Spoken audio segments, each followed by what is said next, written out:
Let's go out to Ohio. Let's talk to Gracee Workman. How you doing, Gracee? I'm doing good. How are you? I'm doing fantastic. What are you doing this morning?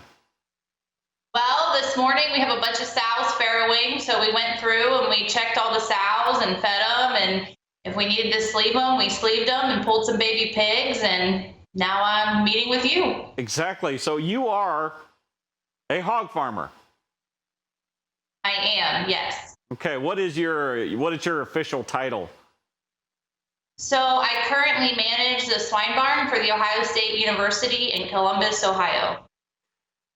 That's really cool in itself, but knowing your backstory, it's pretty amazing too. You were not a farm kid. I was not a farm kid, no. Okay, so where did this love of agriculture come from? So I would say for the passion that I have to work with animals is how I got introduced to agriculture. So I did not come from an agricultural background, farm background whatsoever. I started around 10 years ago and got introduced to swine, and I've been going at it ever since. Okay.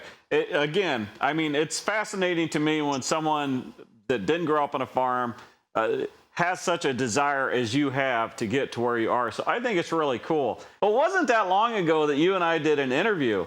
I am surprised how far you've come since then, because you were working on a hog farm, but now you've accepted this position to where you're actually not just still being a hog farmer, but you are actually teaching the next generation how to do it too.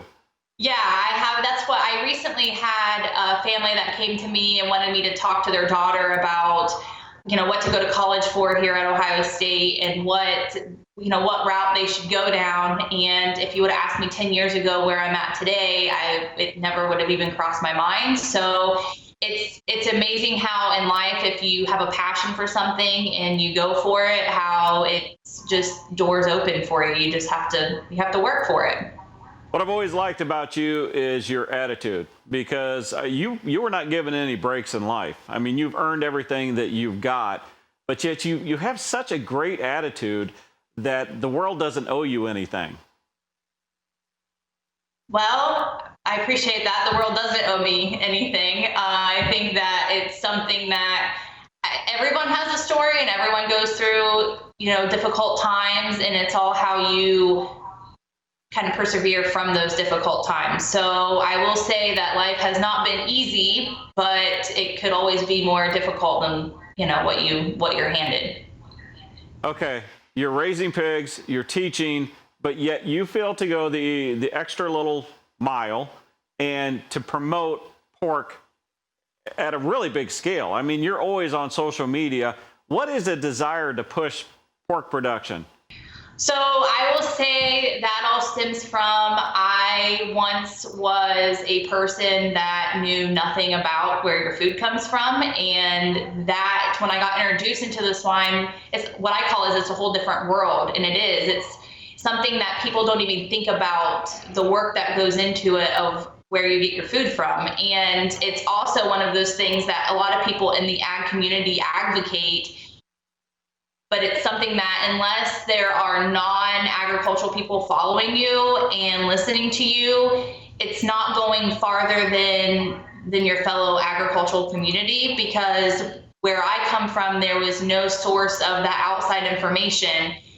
The way I grew up, I thought that's how everybody lived. And it's something that once I got introduced to it, and it's like, this happens and the animals are taken care of this way for food production, it's such an amazing experience to be able to be a part of it. I think that gives you a very big advantage when talking outside of our agriculture echo chamber, because you've had those questions in the past, because you weren't raised with this. It hasn't always been common sense. You're kind of breaking that stereotype. You're not the average hog farmer / advocate for pork, are you? I am not, no. I have gotten to where I'm at today for the work that I've put into it and the opportunities that I'm thankful and blessed that I have. But it has not been an easy road. I was once the person that started at the pig farm that had absolutely no idea what she was doing, and my fellow workers at the time were not big fans of me. Imagine that. What advice do you have for people that are young, aren't involved in agriculture, but did have some sort of connection, did have some sort of passion like you did with animals? What would you tell them? To work for it. So there is opportunity there. I will say from my past experience, I never thought that there was opportunity for someone like me to be introduced into agriculture. I thought that it was something that you had to have a family farm or have family that had a farm. And it would be, if you think that you are interested in it or that you want your career to be in it, that you just have to work for it, contact other farmers to see if there's opportunity for that, and show up and prove them that you're there to do it. Okay, so where can people find you on social media? So I have an Instagram page. It's OH_farming_mom. And then on Facebook, it's Gracee Workman. And those are the two that I do. When I did my interview with you last year, I did get on Twitter, but I don't do well with that. So I don't blame I'm you. not on there.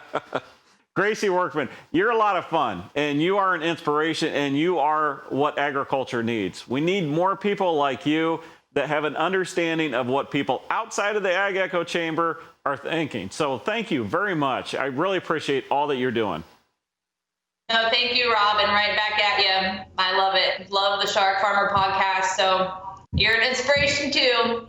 All right, Gracee Workman, thank you very much. If you have an interesting or entertaining video or picture and you think the world should see us, drop us a line, www.sharkfarmer.com.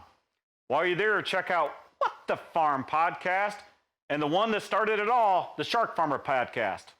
Catch me Monday through Friday at Rural Radio Sirius XM channel 147 at 4 p.m. Eastern, 3 Central. And follow me on Twitter, Instagram, and Facebook.